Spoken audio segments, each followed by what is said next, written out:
I spent 3 years calling my boyfriend Gnomeo because he once called me Juliet after we watched Gnomeo and Juliet together. But now I've met his ex, Juliet, and I feel like a complete idiot. So I, 24 female, met my boyfriend, 25 male, in college, where we pretty much immediately hit it off. We took the same course, and in the first week, he approached me while I was with some friends to compliment my hair. I had gone pink for breast cancer awareness. We maintained a strong friendship for about a year before we eventually started dating, and we shared a lot of interests. I really liked the very specific subgenre of modern takes on classic literature, 10 Things I Hate About You, Clueless, etc., with one of my comfort movies being Gnomeo and Juliet. I know it's dumb, but it's silly, and I love it anyway. So about 6 months into dating, we're lying in bed after a nice night, and he's running his fingers through my hair and says, "I love you so much, Juliet." I don't know, we watched the film together 2 nights ago, and maybe I was dumb, but I really just interpreted it as a pet name. So I said, "I love you too, Gnomeo."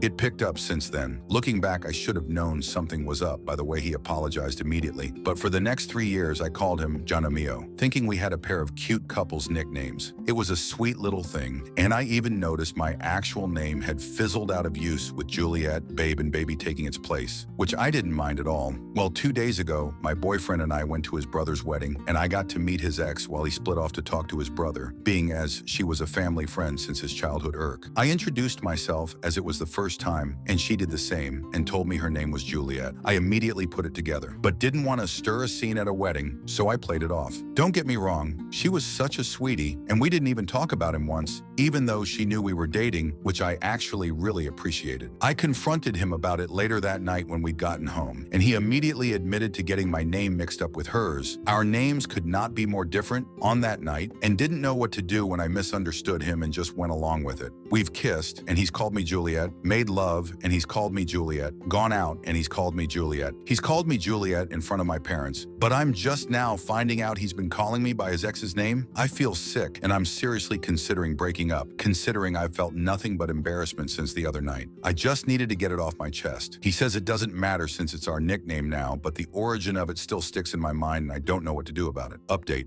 2 days later. Hi all. Sorry I just picked up my phone after a big day yesterday, and I'm here to give an update and answer as many comments and questions as I can. I really didn't expect it to gain this much traction. So yesterday was really rough. I'd made the post just before dinner, and soon after we had a long talk about it, had promised we'd both tell the full truth. He said he was upset and hurt that I'd let something so small affect a 3-year-long pet name, and I understood where he was coming from, but it really doesn't feel small to me, which I made clear to him. I asked him why he didn't just immediately admit to it, or why he continued to call me Juliet, and he said that he didn't want to be the bad guy. But the second and third time afterwards was him just testing to see how I'd react, which really stunned to hear. I asked him how he'd feel if the roles were reversed, and said he'd feel pretty shitty. I then asked him if he still had feelings for his ex-girlfriend, to which he admitted he did, but only in the same way that everyone does. Also, for those of you asking, I believe they dated for just under a year. I didn't want him to shell up, so I remained calm and asked him who he thought of when he said Juliet. He was quiet for a moment, but when he spoke up, he said, and I quote, "I guess I was thinking about you both, but mostly you." And that was it. I broke down crying while he was apologizing and trying to take it back, but I think I was too far gone to even think about it. Last night, he slept on the couch, and this morning I woke up very early to pack the essentials and left to stay with my parents until I can fully calm down. I wish I could say I was angry, but I'm honestly just sad. I always promised myself that I'd never let a relationship get to me, and that I'd recognize the red flags from having to watch friends go through relationship troubles, but I guess here I am. He sent me a message at around 8 asking where I was, and sent me one about an hour later apologizing again. I don't know.